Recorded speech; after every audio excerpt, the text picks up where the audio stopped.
Ok, pessoal, bom dia. Vamos falar a respeito de um tema que é um tema bastante relevante nos dias de hoje, falar a respeito de coragem. Na verdade, é preciso ter coragem para falar sobre isso, né? Mas é um tema que nos desafia por várias razões, né? Entre elas, em função das circunstâncias que eventualmente nós enfrentamos no nosso dia a dia, e que colocam para nós o desafio entre confiar, agir e ficar estagnado, né? Eu queria começar com uma oração, pode ser? Senhor Jesus, muito obrigado, Pai, pelo dom da vida. Obrigado, Senhor, porque um dia o Senhor se dispôs a morrer por cada um de nós. Obrigado também, Senhor, pela tua palavra. E queria pedir, ó Pai, nesse momento, que teu Espírito Santo possa falar aos nossos corações e que esse tempo, ó Pai, seja um tempo de louvor ao seu nome, seja um tempo de aprendizado, um tempo de reflexão, ó Pai, em cima da tua palavra. Ajuda-me, ó Pai, a transmitir a tua mensagem de maneira fiel. Ajuda-me, Senhor, a trazer aquilo que tu queres para cada um dos que estão aqui. Agradeço por cada um que está aqui e que seja um tempo de bênção, Pai, em nome de Jesus. Amém. Muito bom. Então, falar de coragem, muitas vezes, traz para nós algumas imagens parecidas com essa, né? Em que você tem uma situação limite e você precisa agir diante de situações como essa. O texto que a Bíblia traz em João 16:33 diz que no mundo passais por aflições, mas tem de bom ânimo, eu venci o mundo. Isso é uma promessa para nós que muitas vezes nós não desfrutamos dela, né? Muitas vezes a gente dá ênfase para as circunstâncias, esquecendo que essa é uma promessa feita pelo próprio Senhor Jesus Cristo, né? Para que a gente possa falar um pouquinho mais a respeito dos contextos que a gente vive, eu queria passar um vídeo para vocês e depois eu queria fazer alguns comentários. É provável que muitos de vocês já conheçam esse vídeo.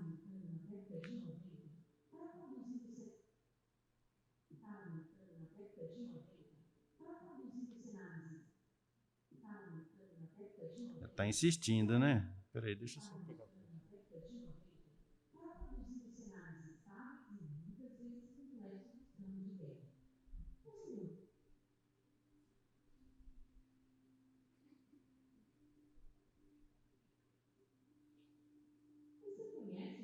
O som tá bom para vocês aí? Não?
Legal. Eu queria pedir para você trocar uma figurinha aí com a sua dupla de ombro aí, a respeito do vídeo. Que pontos você acha que tem a ver com aquilo que a gente vive no dia a dia? Que pontos que não tem a ver? Tudo bem? Um minutinho só para você trocar uma figurinha aí com quem está próximo de você. Vamos lá.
Ok?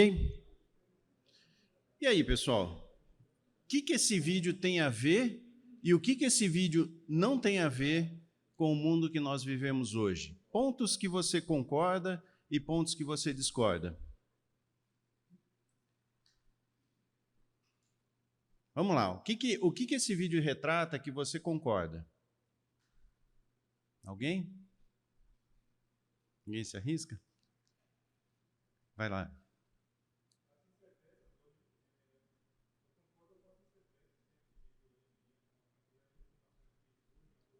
Sim. Uhum. É verdade. As incertezas cada vez são maiores, parecem ser maiores, né? Na perspectiva que o vídeo se propõe a mostrar. O que mais, além das incertezas? Velocidade. Parece ou não parece que o mundo está mais acelerado, né? É interessante porque com a idade vai chegando, né? Eu já estou com 50. E o mundo que eu nasci não é o mundo que está hoje aí, né? É muito diferente. E não era o mundo do meu pai, não é o mundo dos meus filhos e com certeza não será o mundo dos meus netos, né? E esse tipo de sentimento pode trazer para nós um pensamento que nos faz refletir a respeito dos fundamentos, né? Onde que estão os fundamentos desse mundo, né? Aquilo que a gente acreditava que era verdade, hoje está sendo questionado, né? Salmo 11, versículo 3, ele diz o seguinte: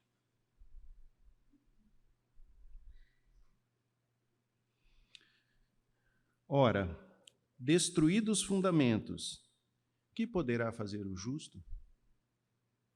É verdade ou não é que muitas vezes nós temos essa sensação de que os fundamentos das verdades que nós acreditávamos, elas não são mais presentes, elas se modificaram. Então, se nós vivemos no mundo, uma das interpretações do mundo é o que o vídeo coloca, que é um mundo volátil, incerto, complexo, ambíguo, acelerado, em que o futuro está anuviado, e várias outras questões que eles colocam lá. Se nós mantivermos o nosso foco nesse mundo, a única resposta para isso tudo é o medo. Porque todas essas qualidades, essas questões que estão sendo colocadas no vídeo, são situações em que traz para nós um certo nível de insegurança. E por isso se justifica falar de coragem, não é?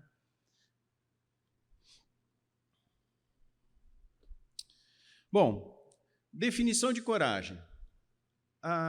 Num primeiro momento, numa primeira leitura, a gente pode entender que coragem é o contrário do medo. Mas é interessante porque não é o contrário do medo. O contrário de coragem é a covardia. O medo, ele está presente tanto na coragem quanto na covardia. Portanto, coragem não é a ausência de medo, mas é o que você faz diante do medo. Então, essa é uma perspectiva interessante, porque muitas vezes, em situações em que nós temos medo, nós temos duas posturas que podemos assumir. Uma postura é a postura de coragem, que apesar das circunstâncias, apesar do cenário desenhado, eu vou agir.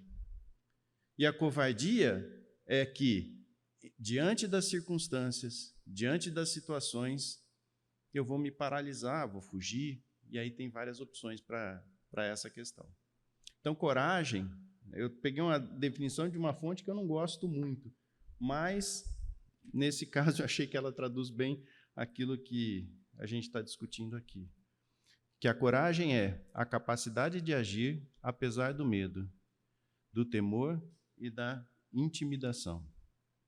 Deve-se notar que coragem não significa ausência do medo, e sim a ação apesar deste. O contrário da coragem é tida normalmente como covardia. O homem sem temor motiva-se a ir mais além. É da Wikipedia, né? Mas esse tipo de sentimento, esse tipo de ação diante do sentimento de medo, é o que que caracteriza a coragem. E é interessante porque quando você olha para o Jardim do Éden, ali não existia medo, certo? Consequentemente, não precisava de coragem. Então, se nós pudermos abrir nossas Bíblias em Gênesis 3, de 7 a 10, olha o que a palavra de Deus nos traz. Gênesis 3, de 7 a 10. Abriram-se então os olhos de ambos, e percebendo que estavam nus, coseram folhas de figueiras e fizeram cintas para si. Quando ouviram a voz do Senhor Deus, que andava no jardim pela viração do dia, esconderam-se da presença do Senhor Deus, o homem e sua mulher, por entre as árvores do jardim. E chamou o Senhor Deus ao homem e lhe perguntou: Onde estás? Ele respondeu: Ouvi a tua voz no jardim, e porque estava nu, tive medo e me escondi. Então é interessante a gente pensar que coragem, no ambiente em que o homem foi criado, ela não existia, simplesmente porque não existia medo. Esse sentimento, ele surgiu após a queda. E a partir daí, então, diante das situações, nós fomos obrigados a desenvolver coragem. Queria pegar esse exemplo de coragem, que é uma história bastante conhecida, né? A história de Davi.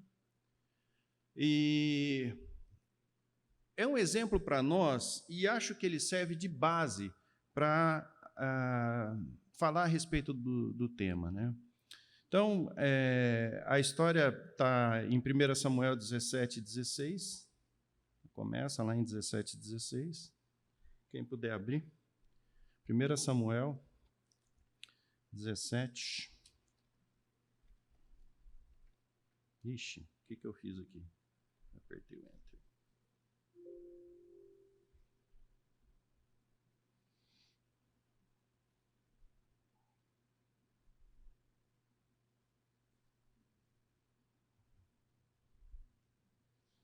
Só um minutinho que eu fiz bobagem aqui.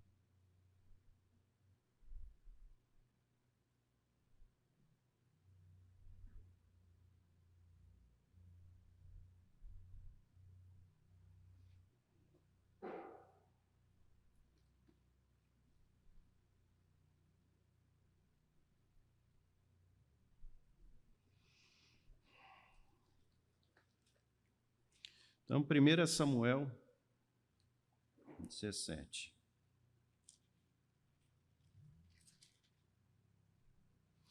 No primeiro trecho, está em 17:4, a Bíblia diz o seguinte: Então saiu do arraial dos filisteus um homem guerreiro cujo nome era Golias, de Gate, da altura de 6 côvados e 1 palmo.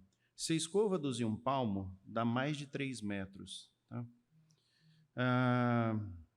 Trazia na cabeça um capacete de bronze e vestia uma couraça de escamas cujo peso era de 5.000 ciclos de bronze.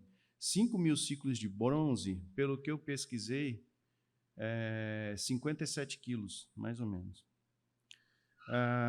Trazia caneleiras de bronze nas pernas e um dardo de bronze entre os ombros. A haste da sua lança era como o eixo do tecelão, e a ponta de sua lança de 600 ciclos de ferro. 600 ciclos de ferro dá aproximadamente 7 quilos. E ele desafiou o povo, a guerra, né, por 40 dias. Por 40 dias, ele ficou desafiando o povo, e o povo de Deus, né, e não teve nenhum derramamento de sangue, mas faria 40 dias que eles estavam lá, parados, os dois povos, e ele desafiando. E aí nós vamos para o versículo 17, para o versículo 37, que aparece um personagem novo nesse contexto. Na verdade, no versículo 26. Então falou Davi aos homens que estavam consigo, dizendo: que farão aquele homem que ferir a este filisteu e tirar a afronta sobre Israel? Quem é, pois, esse incircunciso filisteu para afrontar os exércitos do Deus vivo? Então, o que a Bíblia traz para nós como exemplo de coragem? Uma situação extremamente caótica, de dois povos guerreando, 40 dias, um deles falando que poderia desafiar o outro povo, e o outro povo, se trouxesse alguém para lutar, não precisaria ter guerra. E Saul paralisado, completamente paralisado, porque o cenário, de fato, do ponto de vista humano, era muito improvável uma vitória diante daquela situação que estava se apresentando, né? E Davi vem com um elemento completamente diferente, uma interpretação da realidade completamente diferente daquela do pessoal que estava lá. E existe um elemento fundamental para que isso acontecesse, né? E isso não é diferente para nós nos dias de hoje. Se nós estamos diante de um mundo que é um mundo acelerado, um mundo com muitas mudanças, um mundo onde parece que o bom senso não faz mais sentido, talvez a gente possa estar diante de um grande Golias. E qual que era esse elemento? Bom, o versículo 37 traz para nós a visão de Davi a respeito de toda a situação. Disse mais Davi: o Senhor me livrou das garras do leão e das do urso, e me livrará das mãos deste filisteu. Então, veja que a coragem de Davi, ela não está baseada na sua força, não está baseada naquilo que ele pode realizar. A coragem de Davi está baseada no Deus que ele conhece. Essa é a grande diferença em situações de risco. Portanto, se a nossa coragem está baseada naquilo que nós somos, naquilo que nós podemos produzir, eu diria para vocês, isso é a coragem dos ignorantes. O fundamento da coragem precisa estar firmada naquilo que Deus pode fazer, né?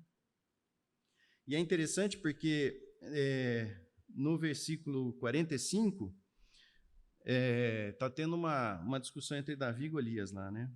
E Davi diz o seguinte para ele: tu vens contra mim com espada e com lança e com escudo. Eu, porém, vou contra ti em nome do Senhor dos Exércitos, o Deus dos exércitos de Israel, a quem tens afrontado. Hoje mesmo o Senhor te entregará nas minhas mãos.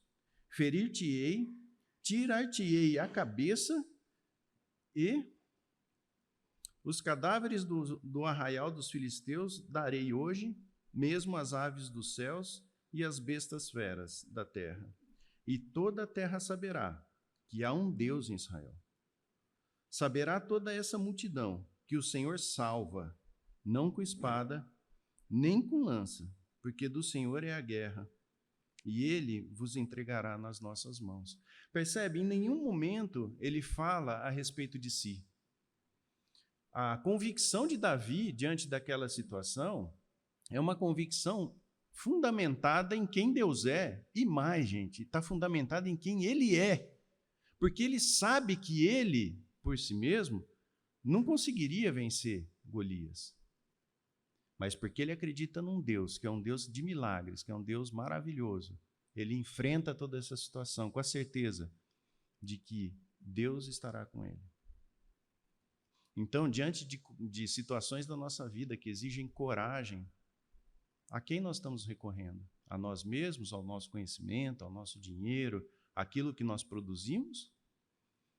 Ou está fundamentado em quem Deus é e mais, em quem nós somos? A gente, por uma série de circunstâncias, a gente acaba trazendo para nós mesmos o compromisso da coragem, como se nós pudéssemos fazer algo. E isso é algo que a gente deve aprender.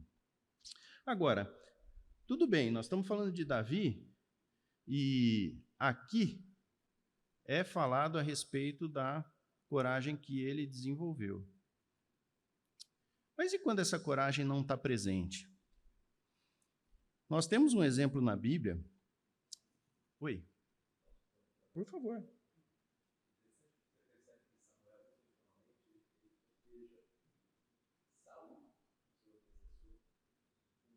Uhum.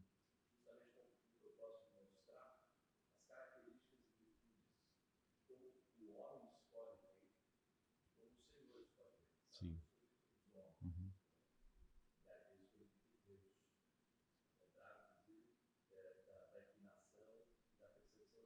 Uhum.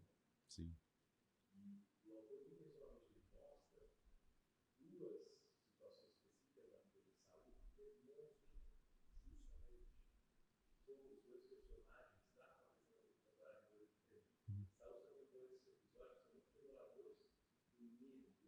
Sim. Uhum. Uhum.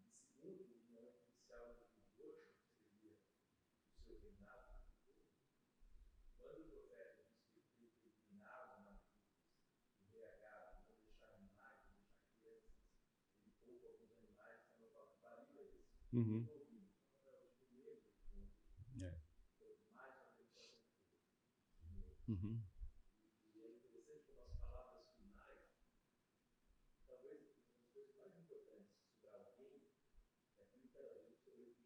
Sim. Uhum. Uhum. Uhum.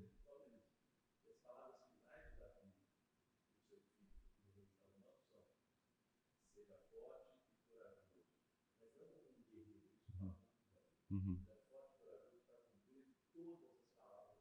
Uhum.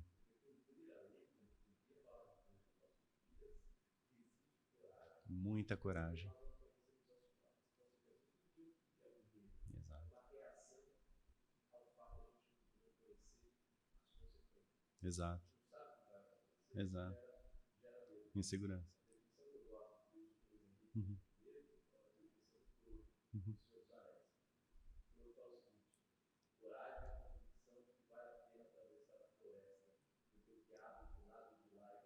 Muito legal, muito legal.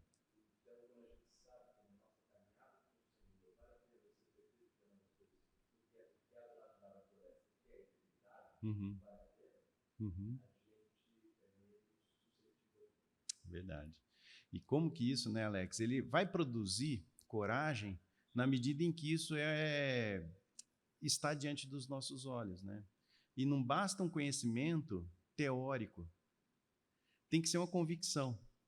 Porque muitas vezes também a gente trata a eternidade como um negócio que é para ser visto depois.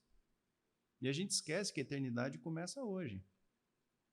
Então, e essa questão de você saber o que está depois da floresta, que você está trazendo, né, que é a eternidade, isso precisa ser uma convicção hoje para nós. E muitas vezes a gente não para conhecer o que de fato está sendo prometido, né? A gente tem uma ideia muito etérea daquilo que está por vir, né? Então, convicção do que está por vir realmente é um elemento fundamental relacionado à coragem.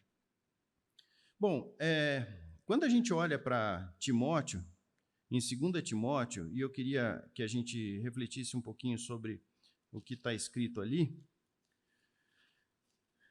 Qual que é o contexto da carta de Paulo a Timóteo, em especial em 2 Timóteo? Bom, Paulo era prisioneiro em Roma, e essa prisão foi resultado de uma grande perseguição promovida por Nero, né, em relação aos cristãos. Os cristãos eram tidos como um povo que não se dobrava ao imperador. Teve também em 69, em 64, um incêndio em Roma, e, por algumas razões, eles colocaram a culpa nos cristãos. Então, os cristãos eram bastante perseguidos nessa época. E Paulo escreve, então, para Timóteo, num contexto extremamente desfavorável para a pregação do evangelho, para que Timóteo tenha coragem, de pregar o evangelho a despeito de todo o contexto. Então, eu queria que nós abríssemos lá. E logo no versículo 6, Paulo diz o seguinte a Timóteo, em 2 Timóteo 1:6. Por essa razão, pois, te admoesto que reavives o dom de Deus que há em ti pela imposição das minhas mãos. Porque Deus não nos tem dado um espírito de covardia, mas de poder, amor e de moderação. Então, a primeira questão que Paulo traz para Timóteo é a necessidade de você substituir a covardia, que era algo de se esperar dentro do contexto que estavam vivendo, por esses 3 elementos, que é o poder, o amor e a moderação. Com relação ao poder, eu queria que nós abríssemos lá em Romanos 1:16, só para a gente poder olhar para a mesma palavra que está sendo citada aqui, tá? Romanos 1:16. Pois não me envergonho do evangelho, porque é o poder de Deus para a salvação de todo aquele que crê, primeiro do judeu e também do grego, visto que a justiça de Deus se revela no evangelho de fé em fé, como está escrito, o justo viverá por fé. Que tem muito a ver com o que o Alex falou, né? Não adianta você ficar olhando lá para o resultado, você tem que olhar para a tua vida, para o teu cotidiano, aquilo que você faz para que você tem que atravessar a floresta para você ver o que está depois da floresta. 1 Coríntios 1:18.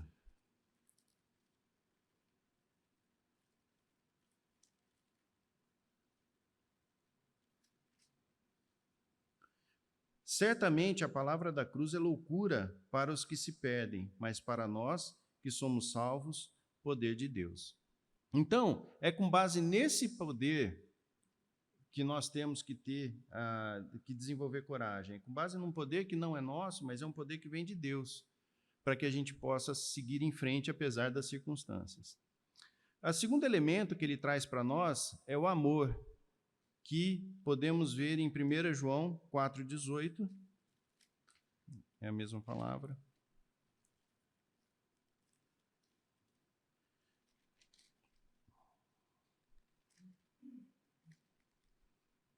E o texto diz assim: no amor não existe medo, antes o perfeito amor lança fora todo medo. Ora, o medo produz tormento, logo aquele que teme não é aperfeiçoado no amor. Então é esse amor que vai fazer com que a gente abra a mão do medo e possa seguir em frente, né? Fazendo contraponto aí com o espírito de covardia. E moderação. Moderação, na palavra que está sendo traduzida por moderação, esse é o único trecho da Bíblia que traz essa palavra aqui, que é um autocontrole, que é diferente do domínio próprio que é relatado em Gálatas, que é fruto do Espírito. Tá? Esse é uma moderação muito voltada para si mesmo, daquilo que você pode produzir. Ok? Então, esses 3 elementos, poder, amor e moderação, é o contraponto que Paulo coloca para Timóteo como o espírito de covardia. E aí ele passa a falar para Timóteo como fugir da covardia, né?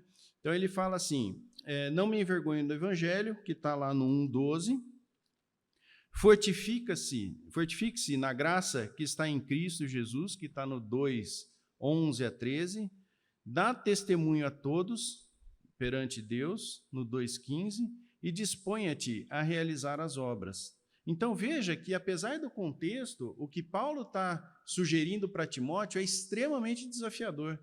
Se você considerar a questão da perseguição dos cristãos e todo esse contexto que ele tem vivido ali, Paulo fala para ele, olha, apesar do contexto que você vive, vá, não se envergonha do evangelho, fortifica-se na graça que está em Cristo, dá testemunho de todos perante Deus e dispõe a realizar as obras.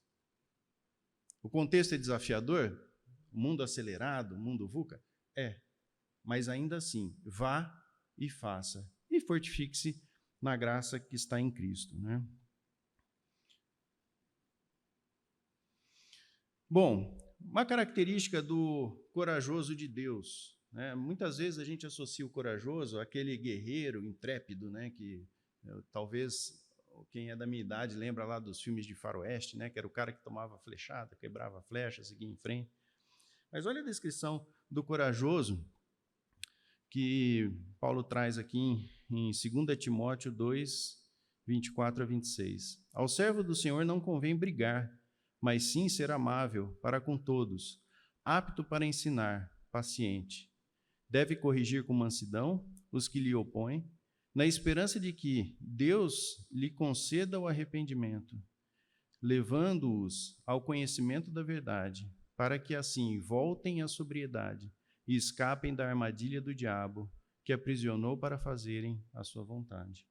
Então é interessante, né? Porque muitas vezes a gente fala de coragem dentro de um contexto desafiador, e muitas vezes a gente pode trazer essa imagem, né? Daquela pessoa autossuficiente, né? Que é determinista, que vai lá e faz. Mas a Bíblia fala que o corajoso de Deus é alguém que é gentil, que está muito mais preocupado em relação àquilo que ele pode produzir. O texto que a gente está estudando a respeito de 2 Timóteo é interessante porque Paulo propõe para Timóteo uma visão a respeito do mundo, né, daquilo que eles estão vivendo ou prestes a viver, né?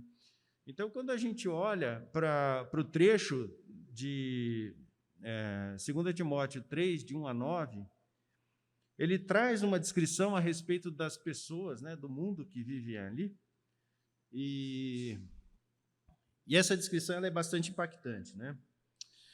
Ele fala o seguinte: sabe, porém, isto, nos últimos dias sobrevirão tempos difíceis, pois os homens serão egoístas, avarentos, jactanciosos, arrogantes. Isso é muito diferente do nosso dia hoje, não? Interessante, né? Mas ele fala assim: blasfemadores, desobedientes aos pais, ingratos, irreverentes, desafeiçoados, implacáveis, caluniadores, sem domínio de si, cruéis, inimigos do bem. Olha que interessante, ele está falando para a ideia do livro, gente, é para dar coragem para Timóteo, tá? E quando você traz toda essa descrição a respeito do que eles estão enfrentando, né? Talvez, se nós fôssemos escrever um livro a respeito de coragem, a gente omitiria essa parte, né? Para a pessoa não ter tanta consciência a respeito do que de fato está acontecendo. E mais, ele coloca assim, ó, a partir do versículo 4. Traidores, atrevidos, enfatuados, mais amigos dos prazeres que amigos de Deus, tendo a forma de piedade, negando-lhe, entretanto, o poder. Foge também destes, pois entre estes se encontram os que penetram sorrateiramente nas casas e conseguem cativar mulherinhas sobrecarregadas de pecados, conduzidas de várias paixões, que aprendem sempre e jamais podem chegar ao conhecimento da verdade. E do modo porque Janes e Jambres resistiram a Moisés, também estes resistem à verdade. São homens de todo corrompidos na mente, réprobos quanto à fé. Então, aqui a gente tem 3 características, se nós formos dividir esse trecho na divisão que está proposta aí no slide, né? Que é de 3 a 2a, são pessoas que colocam o ego em primeiro lugar. Isso não é diferente do tempo que nós vivemos hoje. Hoje, um dos grandes desafios que nós temos dentro das empresas, nos relacionamentos, é conseguir lidar com o ego das pessoas. As pessoas hoje são extremamente voltadas para si mesmas, né? As redes sociais retratam muito disso, né? Em que muitas pessoas que se colocam nas redes sociais se colocam com um objetivo de se promover, né? Então, é satisfação do próprio ego, né? Não atento às necessidades dos outros. Por isso que ele faz essa lista relacionado a pessoas que estão completamente desatentas às necessidades do próximo. Completamente desatentas. E, por último, ele faz uma lista a respeito dos crentes carnais, que são crentes só na aparência, mas que no fundamento não estão nem um pouco apegados àquilo que é a verdade.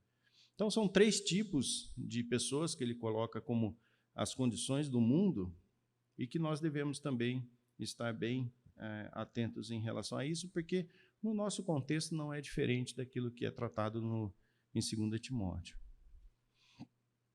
E aí ele passa a falar para Timóteo como que dentro de todo esse contexto, de todo esse desafio, ele vai desenvolver coragem. Então, se nós olharmos ali no no capítulo 3, versículo 10, a palavra diz assim: Tu, porém, ou seja, ele acabou de fazer essa descrição de todas essas pessoas, e ele começa o trecho com essa expressão, tu, porém. Tu, porém, tens seguido de perto o meu ensino, procedimento, propósito, fé, longanimidade, amor, perseverança, as minhas perseguições, os meus sofrimentos, quais me aconteceram em Antioquia, Icônio e Listra, que variadas perseguições tenho suportado. De todas, entretanto, me livrou o Senhor.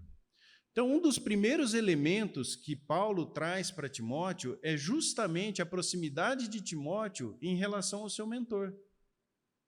A proximidade que ele tinha de estar próximo a alguém que tinha sabedoria, que tinha experiência de vida, alguém sério com Deus.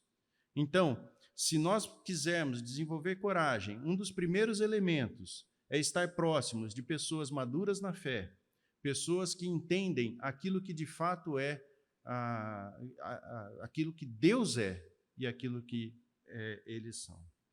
Segunda visão relacionada ao desenvolvimento de coragem, está nos versículos 12 e 13. Ora, todos quantos querem viver piedosamente em Cristo Jesus serão perseguidos, mas os homens perversos e impositores irão de mal a pior, enganando e sendo enganados. Então, a segunda questão é permanecer sem ilusões a respeito do mundo em que vivemos. O mundo em que vivemos é um mundo caído. Por mais que ele se mostre como algo desejável, e muitas vezes a gente precisa estar atento às tentações que esse mundo oferece a cada um de nós, estar consciente deste mundo é uma forma de você se manter corajoso, se manter distante daquilo que para nós é muito atraente, mas está de desacordo com a verdade de Deus. Terceiro ponto, que é colocado nos versículos de 14 a 17, ele começa com a mesma expressão que ele começou lá no versículo 10. Tu, porém, permanece naquilo que aprendeste e que foste inteirado, sabendo de quem o aprendeste e que desde a infância sabem as sagradas letras, que podem tornar-te sábio para a salvação pela fé em Cristo Jesus. E esse trecho é bastante conhecido, né? Toda a Escritura é inspirada por Deus e útil para o ensino, para a repreensão, para a correção, para a educação na justiça, a fim de que o homem de Deus seja perfeito e perfeitamente habilitado para toda boa obra. Então, o terceiro conselho que Paulo dá a Timóteo no desenvolvimento da coragem é: permaneça no conhecimento e prática das Escrituras.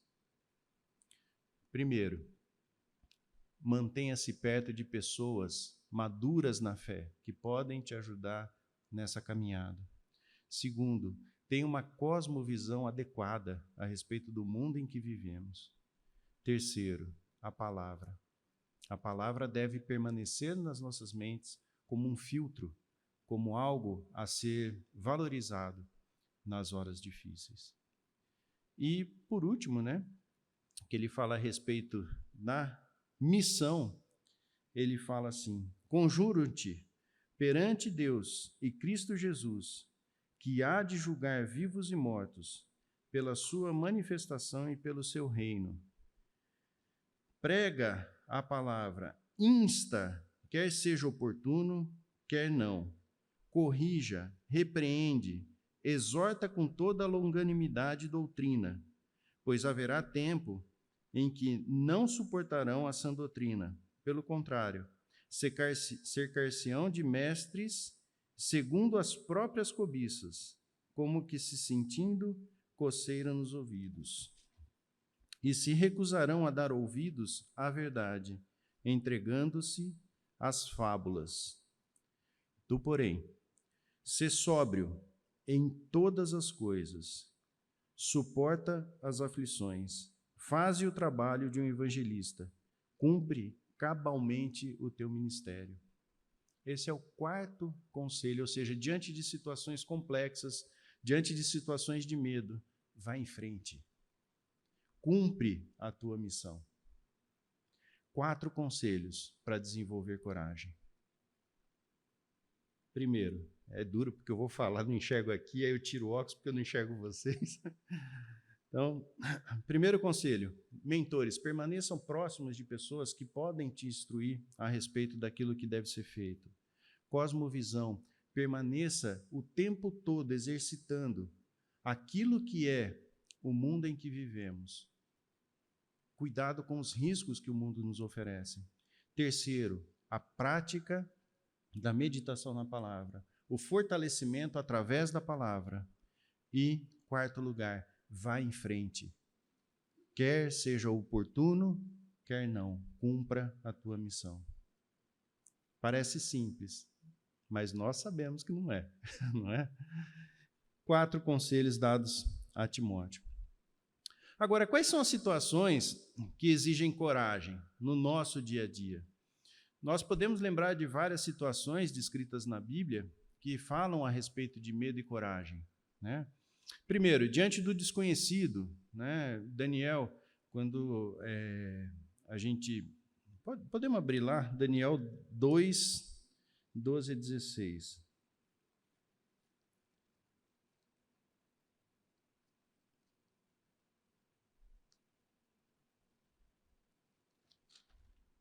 Daniel 2, 12 a 16. Então o rei muito se irou e enfureceu e ordenou que matassem a todos os sábios da Babilônia. Saiu o decreto segundo o qual deviam ser mortos todos os sábios, e buscaram a Daniel e aos seus companheiros para que fossem mortos. Então Daniel falou, avisado e prudentemente, a Arioque, chefe da guarda do rei, que tinha saído para matar os sábios da Babilônia, e disse a Arioque, encarregado do rei, por que é tão severo o mandado do rei?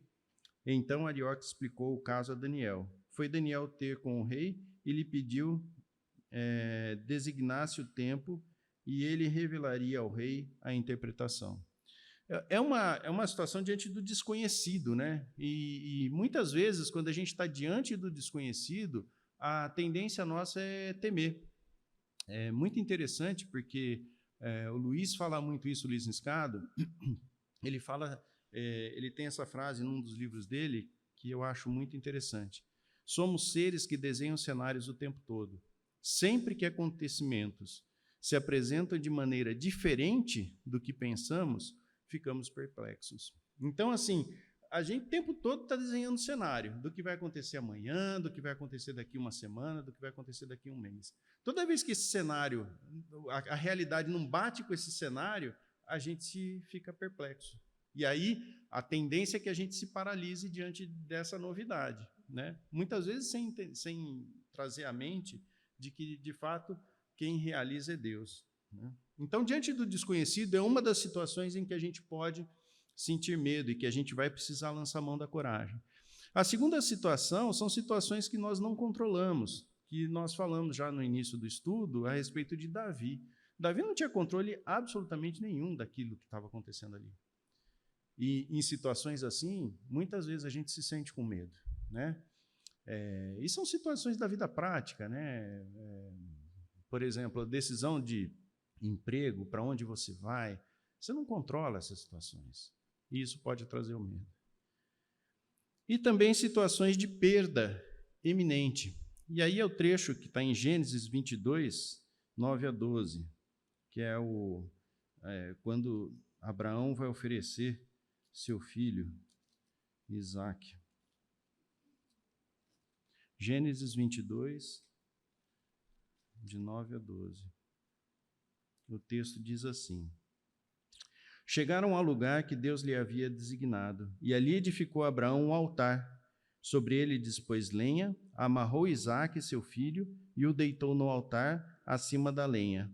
E, estendendo a mão, tomou o cutelo para imolar o filho. Mas o céu lhe bradou, o anjo do Senhor: Abraão, Abraão. Ele respondeu: Eis-me aqui. Então lhe disse: Não estendas a mão sobre o rapaz, e nada lhe faças, pois agora sei que temes a Deus, porquanto não me negaste o filho, o teu único filho. Então, em situações também de perda iminente, são situações em que a gente tem medo, é que o medo é algo que nos domina. Então, são essas preocupações que exigem da gente coragem. E, muitas vezes, o que é importante a gente lembrar nesses contextos é que a nossa preocupação ela deve estar focada no processo. Nós desenhamos cenários o tempo todo, isso é uma característica da nossa mente. Mas, muitas vezes, o foco tem que estar na caminhada diária. O resultado será dado pelas mãos de Deus.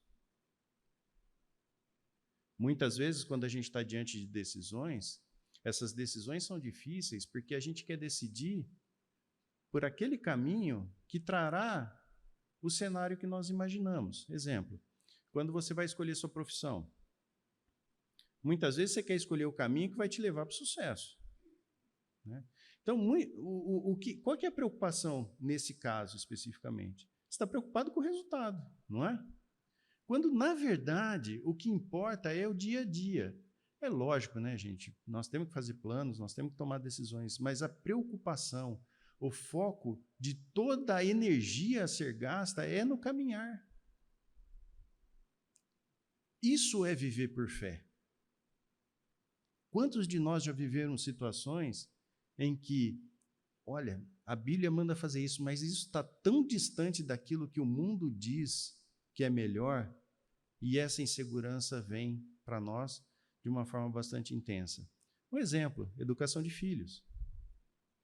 Quantas vozes falando a respeito de como você deve educar o seu filho? E a Bíblia é muito clara de como fazer isso. Pois não, Luciano?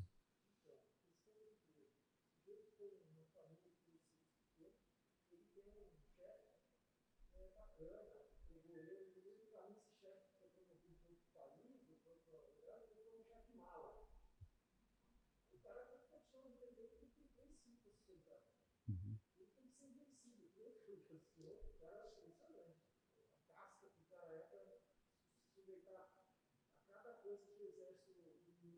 Uhum.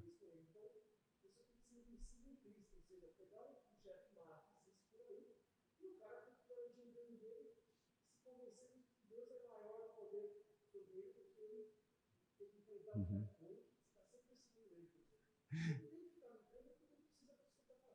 Sim.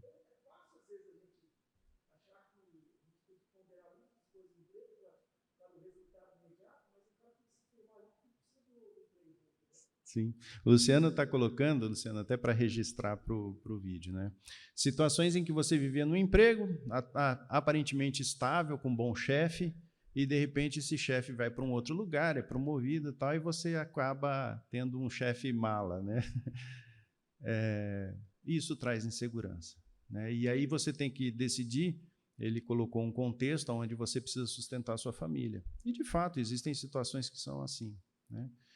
E, nesse sentido também, vai ser necessário você pensar qual é o dia a dia, né? Então, o que Deus fala a respeito de servir?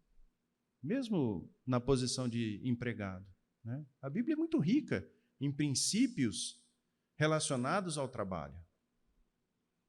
Qual que tem que ser o meu foco? Sair de uma situação em que me incomoda a qualquer custo, correndo todos os riscos, ou me apoiar na palavra, entendendo que essa situação também foi colocada debaixo do controle de Deus. E é interessante, porque tem duas competências que são tão difíceis de se obter hoje em dia, e tão importantes para todos, inclusive para as empresas. Uma delas é a persistência. Nós temos um tremendo energia para fugir de situações de aperto. Mas, às vezes, a situação de aperto é a situação que te ensina, é a situação que, de fato, desenvolve o caráter. E quando a gente falou a respeito de educação de filhos, essa é uma preocupação que eu tenho com relação a muitos pais que eu vejo educando seus filhos, em que os filhos não podem sofrer. O sofrimento é, na verdade, a forma mais imediata de aprendizado. E quando um pai ou uma mãe priva seu filho de sofrimento, ele vai ter muita dificuldade de lidar com esses sentimentos lá na frente. Interessante, né? Mas é isso. Então, quer dizer, eu olho para o processo que está relacionado, gente, com isso daqui que está sendo falado aqui na Coragem, né? Então, olha, estar com mentores, cosmovisão adequada, firmado na palavra, cumprindo a sua missão. Gente, isso não tá, aqui não está falando assim, olha, essa é a receita para você ter sucesso. Não é isso que o texto está falando. O texto está falando assim, essa é a receita para você permanecer firme naquilo que vale a pena, que é o próprio Senhor Deus.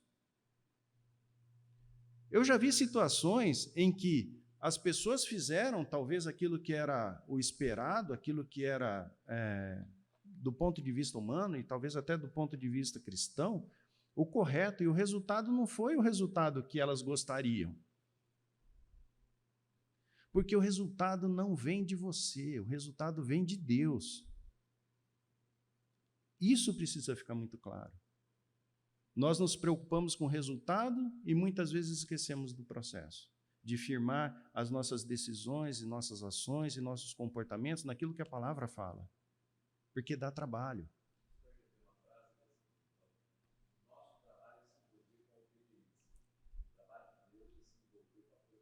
Exato. Que bela frase, né? Que bela frase. E muitas vezes a gente não está preocupado com o processo, a gente só quer saber do resultado, né? Então, esse é o desafio que nós temos relacionado à coragem, desenvolver coragem. É preciso ser corajoso para ser filho de Deus? A gente vive num país bastante tranquilo, né? Se você ficar quietinho, não pregar o evangelho e viver sua vida cristã numa redoma, é super tranquilo. Ninguém vai te perseguir, ninguém vai entrar na sua casa, tirar a Bíblia, impedir de fazer culto, não é? Agora, quando você vai pregar o evangelho, a história muda um pouquinho, não é? Em que você vai ter que se expor e falar a respeito de Deus. Então é preciso ter coragem para quê? Para estudar a Bíblia, para dedicar tempo à oração, para pregar a palavra.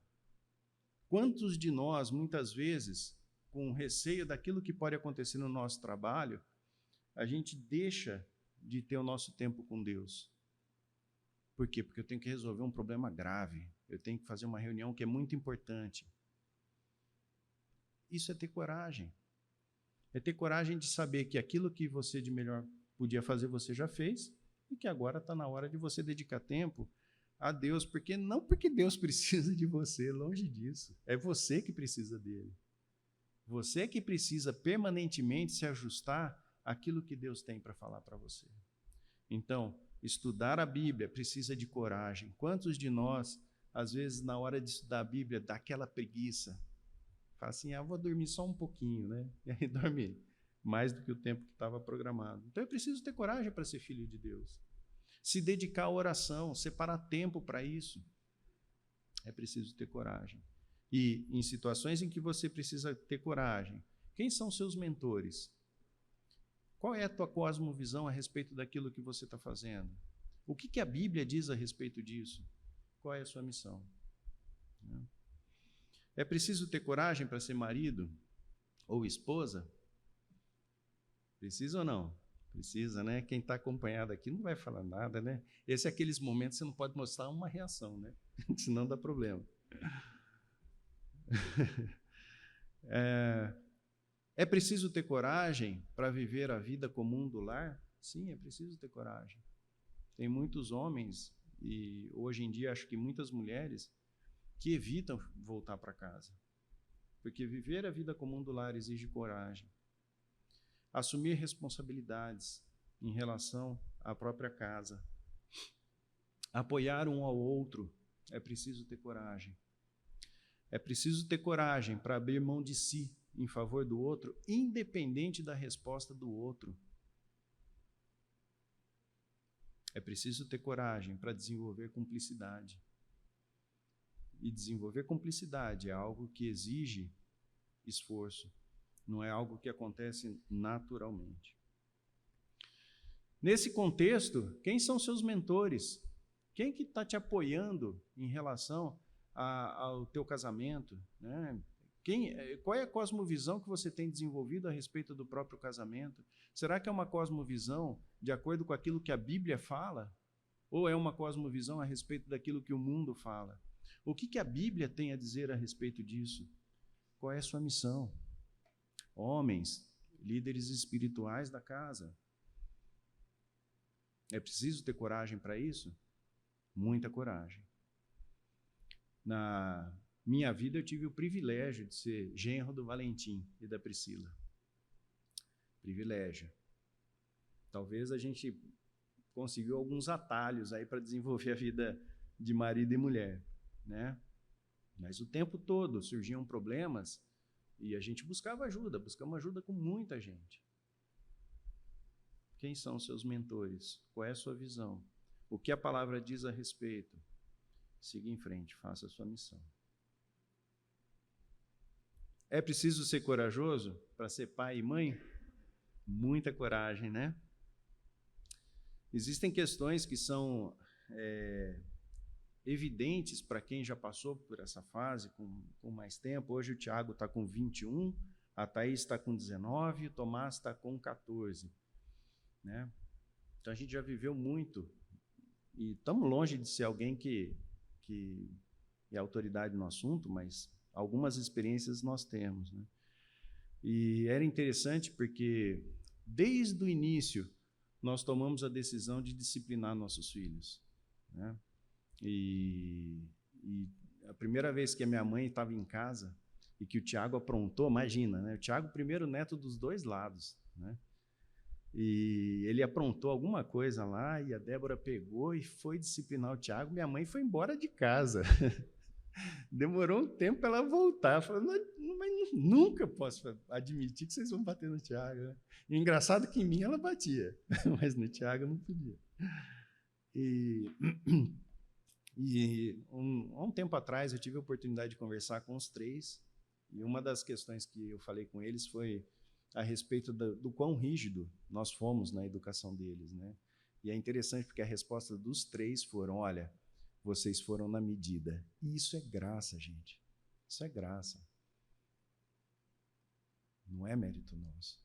Mas a gente teve coragem de olhar para a palavra, de buscar pessoas que entendiam a respeito do assunto. E investimos tempos, nós cumprimos a nossa missão naquilo que a gente conseguia enxergar, evidentemente com bastante problema, mas as pessoas falavam para nós assim, mas o Tiago é um cara quietinho, né? É um cara tranquilo. Quem conhece o Tiago sabe que não é. Né? Então, assim, um menino que foi criado com muito zelo, mas ainda assim um menino danado. Ter coragem de disciplinar, a despeito do que é falado por aí, que criança não pode ter trauma. Gente, isso é tudo bobagem. Olha para a palavra. A Bíblia é muito clara em relação à educação de filhos, muito clara. E eu falo muito a respeito de pai e mãe, talvez até com certo saudosismo da época que meus filhos eram menores, mas principalmente porque a gente, lá em casa, a gente gosta muito de criança, né? A Débora sempre foi voltada a isso. Quem conhece o ministério que ela desenvolve sabe o quanto ela é envolvida com essa questão, né? E uma vez a Débora falou assim, olha, eu quero saber como é que vai criar tanto reino para tanto reizinho que está sendo criado. Então, é um ponto de bastante atenção para nós. Saber falar não para as crianças, né? O Renato tinha uma frase muito interessante. Ele falava assim, que nós éramos a geração sem coxa de frango, né? Por quê? Porque quando nós fomos criados, a coxa de frango era para o pai, né? O pai sentava na mesa, a coxa de frango era dele. E quando nasceu os nossos filhos, a coxa de frango é dos filhos. Então, nós somos a geração sem coxa de frango. Não, nunca curti uma coxinha de frango. Tinha que comprar 2 frangos. A coragem de prepará-los para a vida. Isso também foi uma coisa que, desde o início, quando nós tivemos o Tiago, foi algo que era muito claro para nós. O Tiago não é nosso, a Thaís não é nossa, e o Tomás não é nosso. E nós temos que criar esse povo para o mundo, né? Ter essa coragem também. E discipular. Também é preciso coragem, né? De sentar, gastar tempo com os filhos, discipulando, sabendo a respeito dos problemas deles, né? Ontem eu tive uma oportunidade muito bacana com o Tomás de falar a respeito de videogame. Sabe o que eu entendo de videogame? Nada. Eu nunca gostei de videogame. Mas ele entende muito, né? E aí a gente conversando a respeito de videogame, quais são os melhores games, o que ele acha de melhor e tal, gastando tempo com ele. E, em tudo isso, discipulando, falando aquilo que é correto. Quem são os nossos mentores para esse assunto? Qual é a cosmovisão que nós temos a respeito disso? O que a palavra de Deus fala a respeito disso? Qual é a nossa missão? É preciso ter coragem para ser filho e filha? É preciso ter coragem, né? Alguns conceitos que nós temos: honrar os pais, gastar tempo com os pais. Às vezes a gente quer honrar os pais, mas o mínimo possível, né? Não, é investir tempo, ir lá, dar atenção. Uma das pessoas que para mim é muito referência nisso é o Henrique.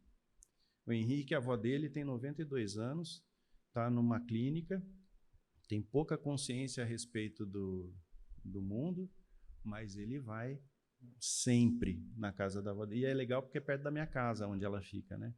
Então, a gente está sempre se encontrando lá. Mas ele é um homem que honra os seus avós, honra seus pais, e é uma referência para mim em relação a isso.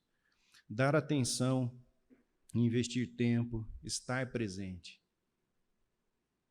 É preciso ter coragem? Sem dúvida. Nesse contexto, quem são seus mentores? Qual é a cosmovisão correta em relação a esse assunto? O que a Bíblia diz a respeito disso? Qual é a nossa missão?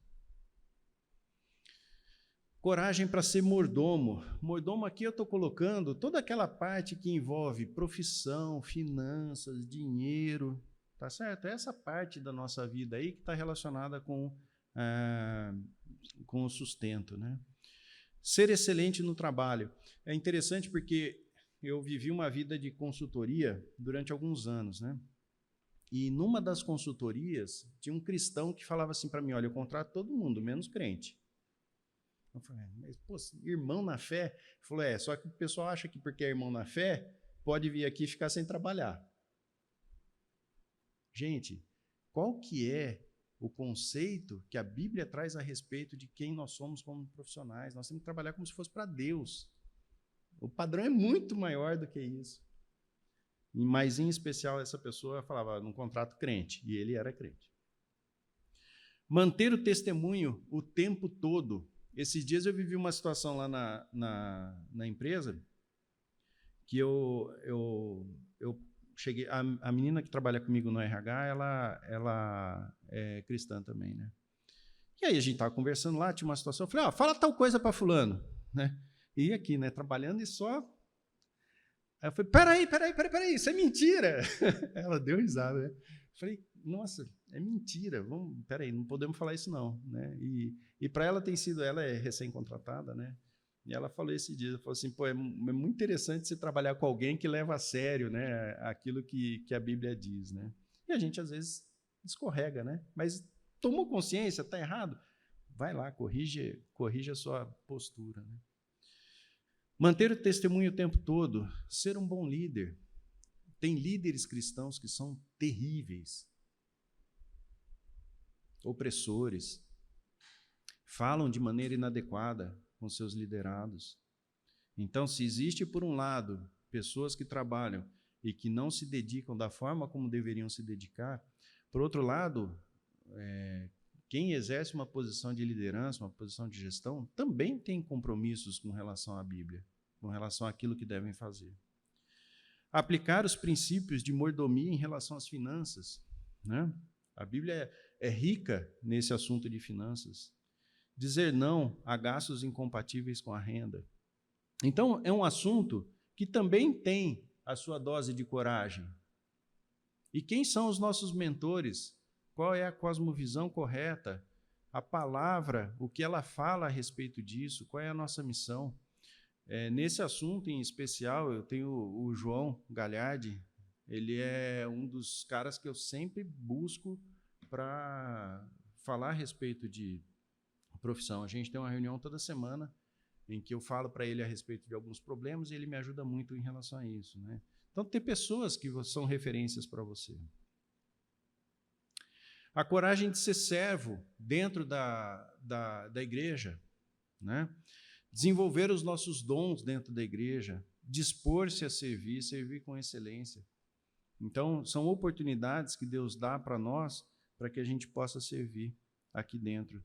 Novamente, quem são os nossos mentores? Qual é a nossa cosmovisão? O que a palavra diz a respeito disso e se dispor a fazer aquilo que deve ser feito. Em relação aos amigos, o testemunho na presença de amigos, admoestação. Eu tive uma situação com o Saulo que foi muito interessante. Nós fomos num encontro de carro, que a gente sempre gostou muito de carro, e foi eu, o Saulo, a Thaís, o Tiago e o Tomás, e fomos lá, passamos o dia junto.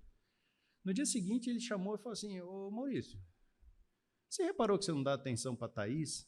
Eu falei, para com isso. Você não dá atenção para a Thaís, você fica o tempo todo com o Tiago e com o Tomás, mas a Thaís, você não... teve uma situação assim, que ela falou tal coisa, você não deu atenção. Teve uma situação assim, que você falou... Aí eu parei para pensar, eu falei assim, rapaz, sabe que eu acho que você tem razão? É preciso ter coragem para falar algumas coisas para as pessoas, né? E eu posso dizer que aquilo lá mudou o meu relacionamento com a Thaís. Um passeio, uma coisa muito pontual, mas muito precisa e muito corajosa, de chegar e falar, olha, você tem um problema em relação à atenção que você dá para sua filha. Então, é preciso ter coragem. Nem sempre a gente vai ter essa coragem de chegar de uma forma tão direta, tão aberta e falar a respeito do problema que um amigo seu tem. Só que isso pode mudar a vida dele, pode mudar aquilo que está fazendo de errado, né? Então, quem são nossos mentores? Qual é a nossa cosmovisão, né, a respeito do assunto? O que a palavra diz? E cumprir, levar em frente a nossa missão. O temor do Senhor é o princípio da sabedoria. Todos os que o cumprem, os seus preceitos revelam bom senso. Ele será louvado para sempre. Salmos 111, versículo 10. Que essa possa ser a nossa grande motivação em relação à nossa vida e que a gente possa desenvolver coragem da forma correta, como Deus espera que a gente desenvolva. Longe de ser aquela figura dos filmes, né, que é o cara que é inabalável. Não é isso. Ser corajoso, muitas vezes, é dobrar o joelho e admitir diante de Deus que você não tem a menor condição de cumprir aquilo que Deus está colocando diante de você. Mas que você confie em Deus. E é com base nesse poder, não no seu, que nós vamos ter coragem de enfrentar as diversas situações e contextos que Deus apresenta para nós a cada dia. Situações desafiadoras, mas que em Cristo a gente pode cumprir. Ok? Vamos encerrar com uma oração? Senhor Deus, nós gostaríamos de agradecer pela Tua palavra, pelo Teu conselho, Pai, e pedir a cada um de nós coragem na forma como a Bíblia apresenta, Pai, que possamos colocar diante de Ti todos os medos, toda a ansiedade, tudo aquilo, ó Pai, que nos traz desconforto. Que, em primeiro lugar, Pai, possamos enxergar quem o Senhor é. Desfrutar, ó Pai, do Teu poder, desfrutar da Tua bênção e sermos obedientes, Pai, mesmo em situações em que a obediência não nos parece o melhor caminho, mas por fé, acreditar naquilo que o Senhor tem para nós. Obrigado por mais esse dia, obrigado também, Senhor, por essa igreja, que possamos sair daqui pensando a respeito das verdades que foram apresentadas e que o Senhor nos dê, Pai, todo discernimento para que cumpramos aquilo que o Senhor tem para nós. É o que eu oro em nome de Jesus. Amém.